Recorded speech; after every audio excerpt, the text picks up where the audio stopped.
Այս հաղորդաշարը հովանավորվում է Ջոյս Մայերի ծառայության ընկերների եւ գործընկերների կողմից։ Քրիստոսով ես կարող եմ ամեն բան, առանց նրա ես ոչինչ չեմ կարող։ Դա դժվար դաս է, որովհետև մեր մարմինը լի է էներգիայով եւ ցանկանում է մի փոքր պատվի արժանանալ։ Ես Ջոյս Մայերն եմ եւ հավատում եմ, որ Աստված կարող է բժշկել ձեզ ամեն բնագավառում։ Այս առավոտ ես անմիջապես կանցնեմ խոսքին եւ ուզում եմ սկսել նրանով, որ իմ կարծիքով մենք հասել ենք այն կետին, երբ որոշ մեղքեր ընդունելի են մեզ համար։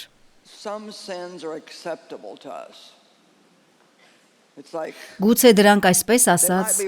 առավել աննշան արարքներ են, բայց արդյոք դրանք այդքան աննշան են Աստծո համար։ Օրինակ, ինչպես կդիտարկեիք սպանությունը չներման համեմատ։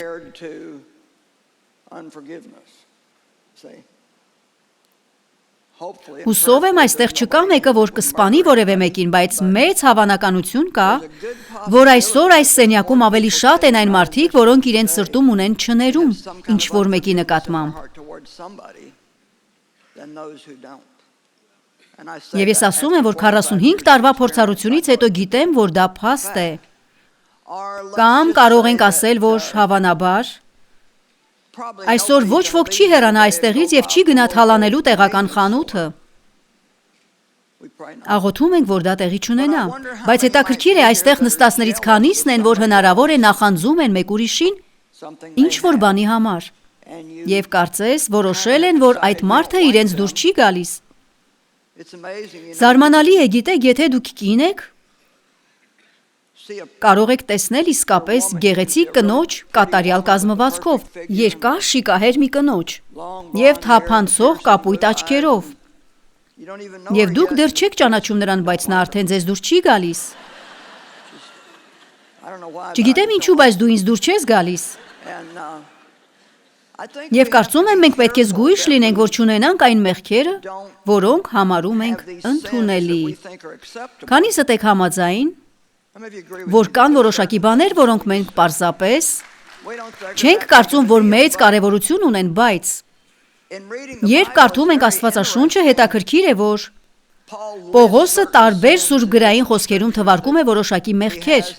եւ կարծես նախանձը դնում է սեռական անբարոյականության կողքին։ Հետաքրքիր է։ Ագահությունը նույնպես սեռական մեղքերի, սպանության եւ մյուս մեղքերի կողքին է։ Ես որոշեցի այս առավոտ մի փոքր խոսել խանդի, նախանձի եւ ագահության մասին, քանի որ դրանք կարող են փչացնել մեր կյանքը եւ դժբախտացնել մեզ։ Եվ ուզում եմ ասել, որ ուրիշի ունեցածին նախանձելը գրեթե երաշխավորում է, որ դու երբեք չես ստանա այն։ Մի օր ամուսինս Աստծուց խոսք ստացավ մի հանդիպման ժամանակ եւ նա այն մարդկանցից չէ, որոնք ամեն անգամ մարգարեանում են, բայց նա ասաց. ես իսկապես հավատում եմ, որ այս խոսքն Աստծուց է։ Նա շարունակեց. քանի դեռ նախանձում ես նրան, ով ունի այն ինչ ուզում ես, դու երբեք չես ստանա քոնը։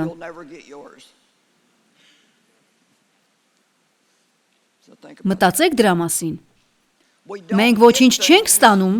նախանձելով ուրիշներին, իրականում սեփական փորձից գիտեմ, որ շատ անգամներ Աստված քո առջև է դնում մեկին, ով ունի այն, ինչ ուզում ես, որպեսզի փորձի քեզ եւ տեսնի, թե ինչպես կվարվես։ Եվ ես գիտեմ, որ առնվազն մեկ անգամ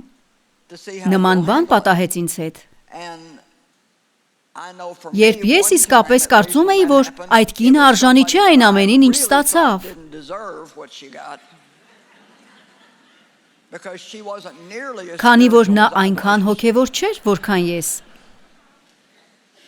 Աստված իրականում փնտրում էր այն վերաբերմունքը, որը ես դրսևորեցի, երբ տեսա, թե ինչպես այդ կինը ստացավ այն, ինչ ես էի ուզում, այնուհետև դատեցի նրան, որոշելով, որ նա իրականում արժանի չէր դրան, իսկ ես արժանի էի։ Ես ունեի հպարտության մեղք, ես դատում էի, ունեի տարբեր խնդիրներ, որոնք նույնիսկ չգիտեի, որ այդքան լուրջ են։ Կամ օրինակ բերենք ուրիշներին բամբասելը, քննադատելը եւ զրպարտելը։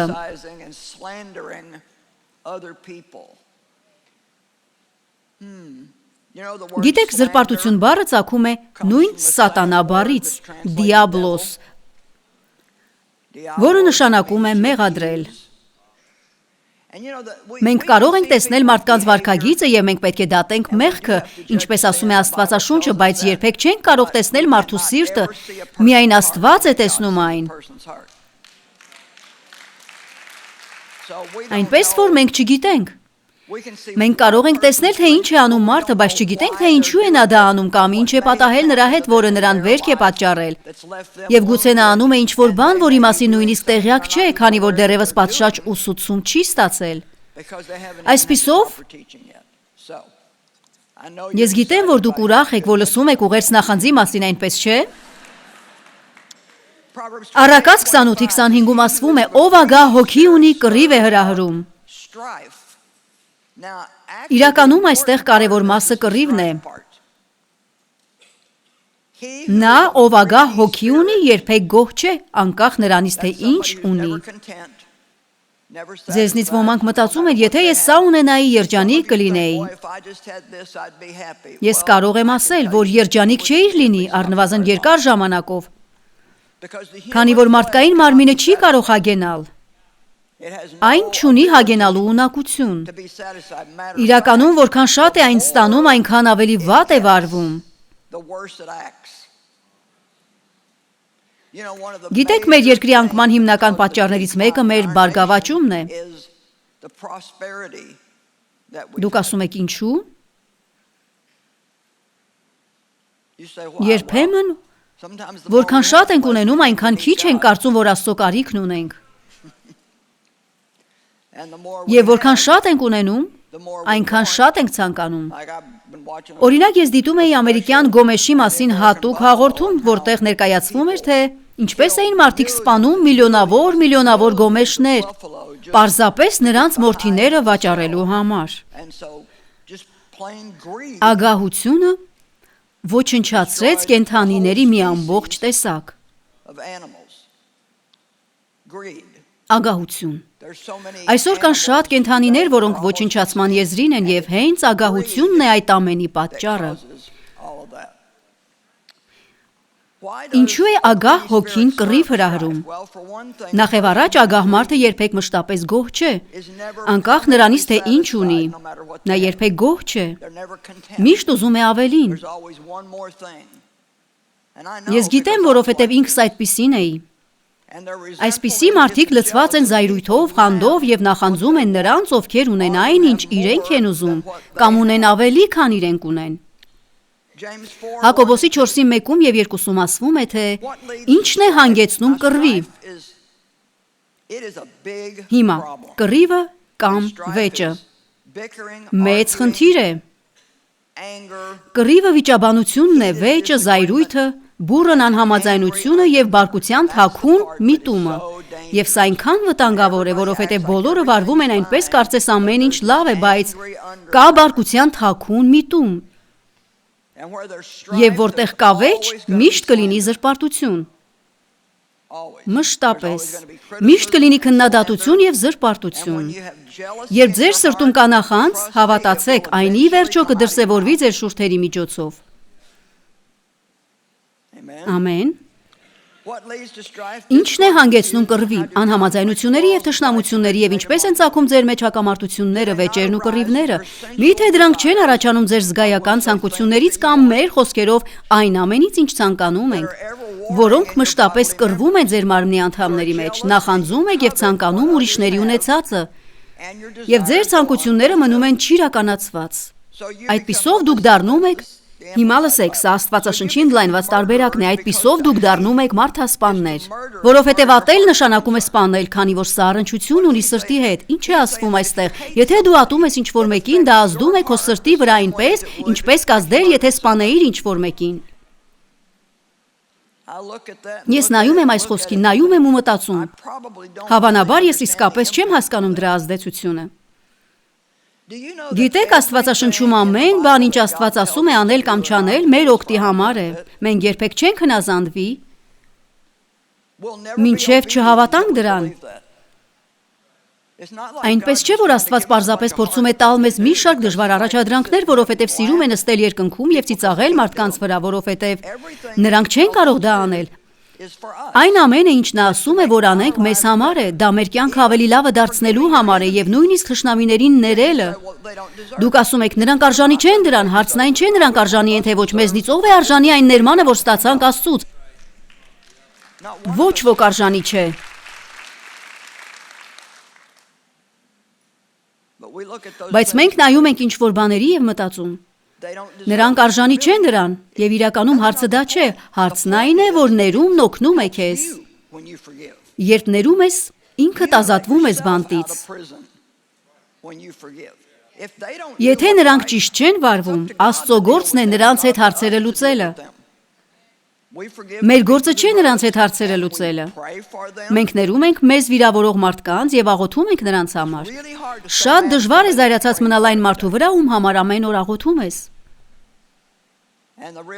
Եվ իսկապես դժվար է, բայց ուրախալի է, երբ սովորում ես աղոթել։ Այնուհետև օրհնել եւ ոչ թե անիծել նրանց։ Եվ եթե նրանք ունեն կարիք, որը կարող ես բավարարել, բավարարում ես այդ կարիքը։ Միթե դա չի զայրացնի սատանային։ Այրվում եք նախանձից ու զայրույթից եւ չեք կարողանում ունենալ ձեր փնտրած բավարարվածությունը, գոհունակությունը եւ երջանկությունը, ուստի կռվում եք եւ պատերազմում։ Այժմ լսեք հաջորդ մի քանի խոսքերը։ Սրանք այն խոսքերից էին, որոնք կարող եմ ասել մեծապես փոխեցին իմ կյանքը։ Չունեք, որովհետև չեք խնդրում։ Գիտեք, տարբեր սուրբգրային խոսքեր տարբեր կերպ են ազդում մարդկանց վրա, բայց տարիներ առաջ, երբ տեսա սուրբգրային այդ խոսքը, դա իսկապես շրջադարձային պահ էր ինձ համար, քանի որ փորձում էի իմ ուժերով իրականություն դարձնել շատ բաներ։ Փորձում էի ձեռք բերել շատ բաներ, ուզում էի, որ իմ ծառայությունն աճեր, ուզում էի, որ ամուսինս փոխվեր, ուզում էի, որ երեխաներս փոխվեին, ուզում էի, որ ես փոխվեի, ես էի փորձում անել այդ ամենը։ Եվ դրանք լավ բաներ էին, այնպիսի բաներ, որոնք կարծում եմ Աստված ուզում էր, որ անեի, բայց հասկանում եք, նա մեզ մի փոքր խնդիր է թողել, առանց նրա ոչինչ չեն կարող անել։ Եվ Աստվածաշունչը սովորեցնում է մարմնի գործերի մասին, այսինքն Աստծո գործը կատարելու մեր փորձերի մասին։ Եվ այն, ինչ ուզում ենք անել, կարող է լավ բան լինել, բայց մենք չենք կարող անել դա առանց Աստծո։ Քրիստոսով ես կարող եմ անել ամեն բան, առանց նրա ոչինչ չեմ կարող անել։ Դա դժվար դաս է, որովհետև մեր մարմինը լի է էներգիայով եւ ցանկանում է մի փոքր պատվի արժանանալ։ Այսպիսով, Սուրբ գրային այս հատվածն ինձ սովորեցրեց, հուսով եմ, դուք էլ կհասկանաք սա, որ ես կարող եմ ընտրել այլ տարբերակ, փոխանակ նախանձելու, խանդելու, ագահ լինելու եւ զայրանալու այն բանի համար, ինչ չունեմ։ Եվ չհավանելու այն մարդկանց, որոնք ունեն այն, ինչ ուզում եմ, ես կարող եմ Աստծուց խնդրել այն, ինչ ուզում եմ, ապա վստահել նրան, որ կկատարի իմ խնդրանքը ճիշտ ժամանակին։ Եվ ճիշտ ձևով, եթե դա ճիշտ ցանկություն է։ Այսպիսի վերաբերմունքը հսկայական ճնշում է հեռացնում ինձնից։ Քանիսդ եք ուզում իսկապես մտնել Աստծո հանգիստը, դուք հոգնել եք անընդհատ ինչ-որ բանի համար վրդովվելուց։ Գիտեք, հիմնական պատճառներից մեկը, որ մենք անընդհատ վրդովվում ենք, այն է, որ ցանկանում ենք ինչ-որ բաներ եւ չենք կարողանում իրականացնել մեր ցանկությունները, կամ ունենք բաներ, որոնք չենք ուզում եւ չենք կարողանում ազատվել դրանցից։ Չունեք, որովհետև չեք խնդրում։ Դուք կարող եք խնդրել Աստծուց այն ամենը, ինչ ցանկանում եք, եւ երբեմն մենք Աստծուց բավականաչափ չենք խնդրում։ Աստված երբեք չի բարկանա ձեզ վրա, երբ խնդրում եք, ես միշտ ասում եմ, ամենավատ բանը, որ կարող է պատահել, այն է, որ նա չի տա ինձ իմ ուզածը։ Բայց դուք կարող եք Աստծուց խնդրել ցանկացած բան, եւ դա շատ ավելի լավ է, քան այն, երբ փորձում եք ինքնուրույն ինչ-որ բան իրականություն դարձնել։ Հաճախ երբ Աստծուց ինչ-որ բան եմ խնդրում, նա ինձ ցույց է տալիս այն, ինչ ուզում է, որ անեմ։ Բայց միևնույն է, պատասխանատուն ինքն է, ես պարզապես չեմ անում իմ գործը խնդրելով նրան օրհնել այն։ Մենք նախ պետք է աղոթենք, ապա ծրագրենք Աստծո կամքի համաձայն, ոչ թե կազմենք մեր ծրագրերը եւ աղոթենք, որ Աստված օրհնի դրանք։ Ամեն։ Հակոբոսի 3:16-ում ասվում է. Որտեղ կռիվ կա, Այնտեղ նաև խառնաշփոթ, անկարգություն, աններդաշնակություն, ապստամբություն և ամեն տեսակի չար սովորություններ։ Որտեղ կռիվ կա, այնտեղ նաև խառնաշփոթ կա։ Միթե այսօր աշխարհը խառնաշփոթի մեջ չէ։ Անկարգություն, աններդաշնակություն, ապստամբություն և ամեն տեսակի չար սովորություններ։ Ես անձամբ կարծում եմ, որ կռիվը կամ վիճաբանությունը երեխաների ապստամբության և որոշ երեխաների ու դեռահասների շփոթության պատճառն է։ Եթե դուք ծնող եք, ապա պարտավոր եք ապահովել խաղաղ մթնոլորտ, որտեղ ձեր երեխաները կմեծանան։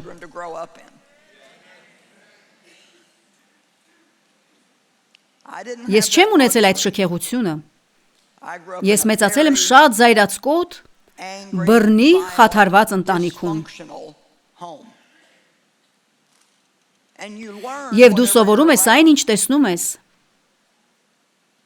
Ես շարունակեցի այդպես վարվել տարիներ շարունակ, մինչև որ սովորեցի Աստծո խոսքը և թույլ տվեցի, որ Աստված գործի իմ կյանքում։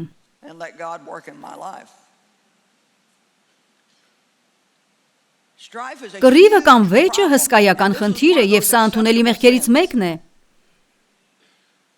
Աստված իմ, հիշում եմ, թե ինչպես էի Դեյվի հետ վիճում եկեղեցու ճանապարհին։ Հետաքրքիր է, այսօր եկեղեցու ճանապարհին ով է վիճել իր ամուսնու հետ։ Մեր երեխաները նստում էին հետևի նստարանին և լաց լինում։ Դեյվը և ես բղավում էինք միմյանց վրա։ Ասեմ ձեզ, երբ հասնում էինք եկեղեցի, Փառք Տիրոջը։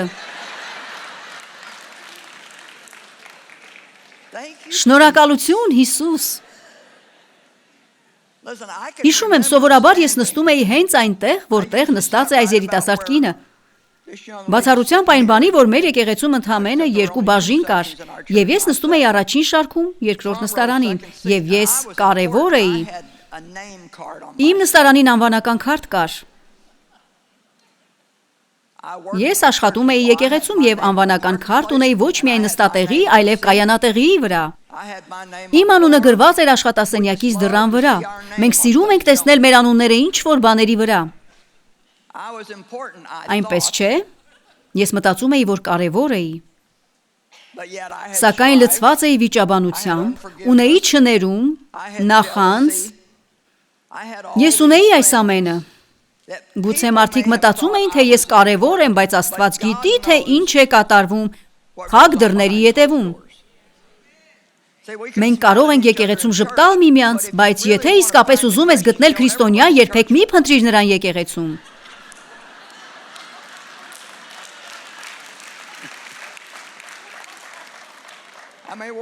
Նկատի ունեմ, եկեղեցում բոլորս քրիստոնյաներ ենք, ամեն։ Բայց ինչպես ես վարվում, երբ տուն վերադառնալիս փորձում ես դուրս գալ կայանատեղիից։ Ինչպես ես վարվում, եթե դուրս ես գալիս և տեսնում, որ մեքենայիդ անվադողը վնասվել է։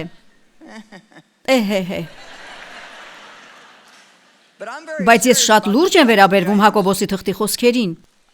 Ես հավատում եմ, որ Աստված ցույց տվեց այդ խոսքերն ինձ։ Անցյալ շաբաթ ես սովորեցի այս մասին մեկ այլ վայրում։ Այսօր աշխարհում տեղի են ունենում ամենախելացնոր բաները, որ երբևէ տեսել եմ, իսկ ես բավականին երկար եմ ապրել։ Դրանք այնպիսի բաներ են, որոնք պարզապես ապշեցնում են քեզ։ Ինչպես կարող է մեկը, ով նույնիսկ ուղեղի մի մասնիկ ունի, հավատալ դրան։ Եվ դրա պատճառը աշխարհում տիրող խաբեությունն է։ Այն ստերը, որոնց մարդիկ հավատում են, որովհետև այլ բան չգիտեն։ Մենք ապրում ենք ամենավատ և ամենալավ ժամանակներում։ Ամենավատ աշխարհի վիճակի պատճառով, բայց ամենալավ այն պատճառով, որ ամեն բան այնքան խավար է, որ հրաշալի կլիներ, եթե քրիստոնյաները պարզապես մի փոքր միացնեին լույսերը։ Մենք ունենք հնարավորություն։ Մարդիկ փնտրում են պատասխաններ, բայց չեն ստանա դրանք մեր մեքենաներին փակցված սպիտակներից, նրանք կստանան դրանք մեր վարքից։ Ամեն։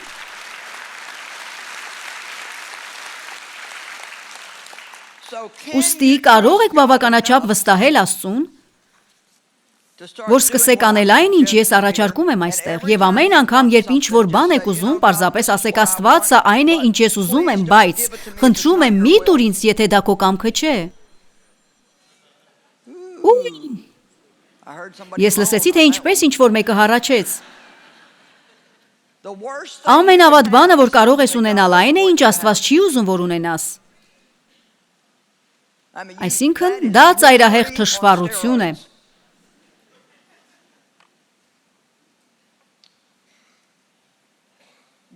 Ագահ լինել նշանակում է ցանկանալ, ուժեղ ցանկություն ունենալ, տենչալ, նախանձել կամ խանդել։ Եվ ես կարծում եմ, որ տենչալ նշանակում է ինչ-որ բան ցանկանալ այնքան ուժգին, որ առանց դրա երջանիկ չես կարող լինել։ Դու լսում ես, թե ինչպես են մարդիկ ասում, ես չեմ կարող երջանիկ լինել մինչև չամուսնանամ։ Այնուհետև ոմանք մտածում են, ես չեմ կարող երջանիկ լինել, եթե ստիպված լինեմ ամուսնացած մնալ այս տղամարդու հետ կամ այս կնոջ հետ։ Ես չեմ կարող երջանիկ լինել, եթե երեխաներ չունենամ։ Գիտեք, մեր ուրախությունը Քրիստոսի մեջ է։ Այդտեղ է, որ մենք պետք է գտնենք մեր ուրախությունը, քանի որ աշխարհում մնացած ամեն բան մշտապես փոխվում է, տեղաշարժվում եւ ցնցվում է։ Նա միակ ամրությունն է, որ մենք ունենք։ Շատ լավ, մի պահ վերադառնանք նախանձին։ Ձեզնից քանիսն ունեն քույրեր եւ եղբայրներ։ Քանիսն ունեն կրտսեր քույր կամ եղբայր։ Շատ լավ։ Հետաքրքիր է, այս առավոտ այստեղ կա մեկը, ով նախանձում է ընտանիքի փոքրիկին։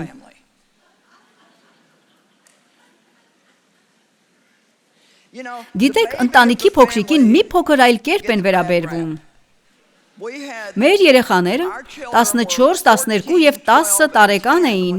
երբ Դեյվը եւ ես որոշեցինք երեխա ունենալ։ Երբ նրան ասացի, որ ուզում եմ երեխա ունենալ, նա կարծեց, թե խելագարվել եմ։ Նա ասաց, մենք վերջապես կարող ենք գնալ ու ուզում ենք անել այն, ինչ ուզում ենք։ Մեզ դայակ պետք չէ, իսկ դու ուզում ես երեխա ունենալ։ Ինչևէ լավ է, որ այդ երեխային ունեցանք, որովհետև հիմա նա մեր ծառայության գործադիր տնօրենն է, այնպես որ փառք Աստծո։ Բայց ես հասկանում եմ, թե ինչպես են ավագ եղբայրները եւ քույրերը նախանձում ընտանիքի փոքրիկին, որովհետև մեր փոքր տղան ավելի շատ էր ստանում, քան ավագները։ Նրա համար ավելի շատ էին անում, քան ավագների։ Ինչու՞։ Մենք ավելի շատ ունեինք։ Հիշում եմ, թե ինչպես էր ավագ որդիս այսպես դժգոհում։ Ես ստիպված եմ աշխատել եւ կիսով չափ վճարել իմ հագուստի համար, իսկ դուք գնում եք նրա ամբողջ հագուստը։ Դե ես գումար չունեի քոնը գնելու համար։ Հիմա ունեմ։ Նա գնում եւ խոտ էր հնձում գումար վաստակելու համար։ Երբ երեխան ծնվեց, բոլորը սիզամարգի հնձման ծառայություն էին մատուցում։ Գիտեք, սա մի փոքր նման է Հովսեփի եւ նրա եղբայրների պատմությանը։ Հովսեփն ուներ կրտսեր եղբայր, բայց հայրը նրան էր շատ սիրում։ Եվ Աստվածաշունչն ասում է, նրա եղբայրները նախանձում եւ ատում էին նրան, բայց Աստված նրա հետ էր։ Դուք պետք է զգույշ լինեք այն մարդկանց ատելուց, որոնց հետ Աստված է։ Քանի որ վերջում դուք կդժբախտանաք։ Ես պարզապես ուզում էի նշել այս բանը կրտսեր քույրերի եւ եղբայրների մասին, որովհետեւ մեր ընտանիքում նման բան եղել է։